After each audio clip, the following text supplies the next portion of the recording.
Satpura creative व्लॉग्समध्ये सर्वांचे सहर्ष स्वागत आहे।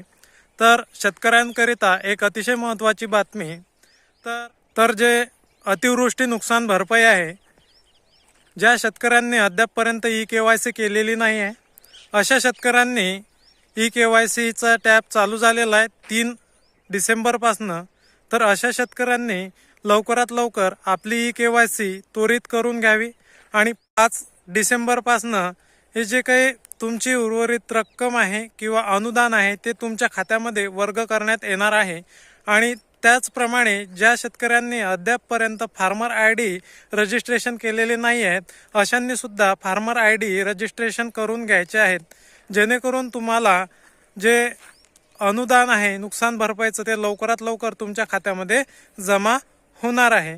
तर तुम्हाला माहीतच आहे आता 8 डिसेंबरपासून जे अधिवेशन आहे ते अधिवेशन राहणार आहे, तर त्यामध्ये सुद्धा त्याकरिता त्यांनी लवकरात लवकर मदत देण्याची ठरवलेली आहे आणि हा ई-केवायसीचा टॅब परत पुन्हा चालू करण्यात आलेला आहे। तर अशाच प्रकारच्या नवीन अपडेट बघण्याकरता सातपुडा क्रिएटिव्ह व्लॉग चॅनलला लाईक, शेअर आणि सबस्क्राईब करा। धन्यवाद।